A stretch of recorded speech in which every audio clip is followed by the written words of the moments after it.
کچھ لوگوں نے یہ سمجھا، مجھے ایک میٹنگ میں کچھ لوگ کہنے لگے آپ یکم محرم کو حضرت عمر کا ذکر اس لیے کرتے ہو کہ حسین کا ذکر دب جائے۔ میں نے کہا تم مد مقابل سمجھتے ہو، میں تو مد مقابل سمجھتا ہی نہیں ہوں، میں تو عمر کو حسین کا امام سمجھتا ہوں۔ الرحمن الرحیم، مومنین کرام السلام علیکم ورحمۃ اللہ وبرکاتہ۔ آئیے جشن منائیے، آئیے خوشیاں منائیے اس حسن مجتبیٰ کی آمد کی کہ جو علی و زہرا کے چہروں کی مسکراہٹ کا ذریعہ بنا۔ نہ صرف علی و زہرا بلکہ جسے رسول بھی اپنا بیٹا کہیں، جسے رسول بھی اپنا لخت جگر کہیں، اسے حسن مجتبیٰ کہتے ہیں۔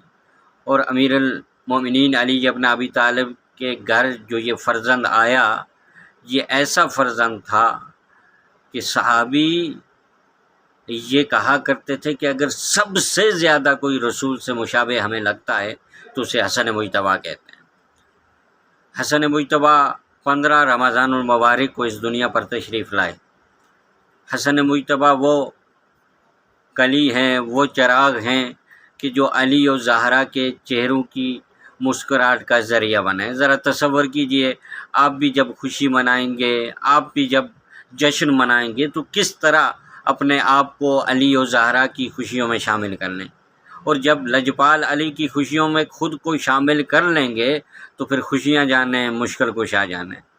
آپ کی حاجات ہیں، آپ مشکل میں ہیں تو خوشیاں بھرپور منائیے، آپ کی حاجات علی مرتضیٰ پوری کروائیں گے، آپ کی حاجات سیدہ زہرا سلام اللہ علیہا پوری کروائیں گے۔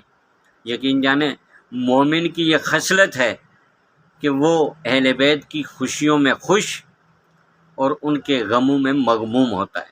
ایک کلپ میری نظر سے گزرا کہ جہاں ایک کالعدم تنظیم کا سربراہ یہ کہتا ہوا نظر آتا ہے کہ میں حسن پر فوقیت دیتا ہوں حضرت عمر کو، لیکن آگے ہی اسے جواب دینے والے نے خوبصورت جواب دیا، آصف حلوی نے۔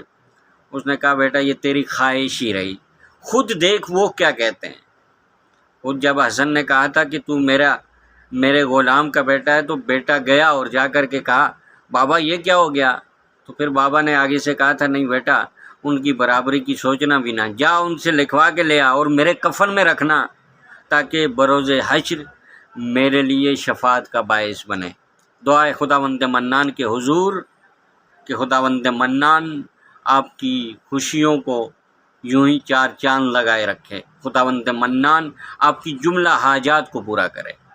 امام حسن مجتبیٰ کے صدقے آئیے ذرا وہ ویڈیو دیکھیے، جواب سنیے، لطف اٹھائیے۔ بسم اللہ۔ کچھ لوگوں نے یہ سمجھا، مجھے ایک میٹنگ میں کچھ لوگ کہنے لگے آپ یکم محرم کو حضرت عمر کا ذکر اس لیے کرتے ہو کہ حسین کا ذکر دب جائے۔ میں نے کہا تم مد مقابل سمجھتے ہو، میں تو مد مقابل سمجھتا ہی نہیں ہوں، میں تو عمر کو حسین کا امام سمجھتا ہوں۔ یہ تیری حسرت ہی رہنی ہے، یہ تیری خواہش پوری نہیں ہونی، یہ کبھی بھی نہیں پوری ہونی۔ یہ شاہ سے زیادہ شاہ کے وفادار بننے کی کوشش کر رہے ہیں کہ ہم صحابہ کو اہل بیت کے برابر لے آئیں گے، جبکہ ان کی کتابیں بھری پڑی ہیں کہ جب ایک بہت بڑے بندے کے بیٹے سے میرے مولا حسن نے کہہ دیا تھا کہ تو میرے نوکر کا بیٹا ہے، تو میرے نوکر کا بیٹا ہے، اس نے جا کے باپ کو شکایت کی تھی بابا محنت بھی ہماری، تخت بھی ہمارا، تاج بھی ہمارا، یہ کچی حویلیوں میں رہنے والے سید ہمیں نوکر کا بیٹا کہہ رہے ہیں۔ باپ نے کہا لکھوا کے لے آ، جب میں مر جاؤں میرے کفن میں رکھ دینا۔ صرف یہی نہیں بلکہ بڑوں کی خواہش رہی اہل بیت کی برابری کی۔ کوئی علم لینا چاہتا تھا، کوئی سرداری لینا چاہتا تھا، کوئی اہل بیت میں شامل ہونا چاہتا تھا، لیکن خداوند منان نے ہر ایک سے ممتاز کر کے بتا دیا لوگوں سنو، ان میں صلاحیت ہے تو بنا رہا ہوں، جس میں صلاحیت نہیں وہ نہیں بن سکتا۔ پھر کسی ویڈیو میں اس پر بات کریں گے مزید کھل کر۔ والسلام علیکم ورحمۃ اللہ وبرکاتہ۔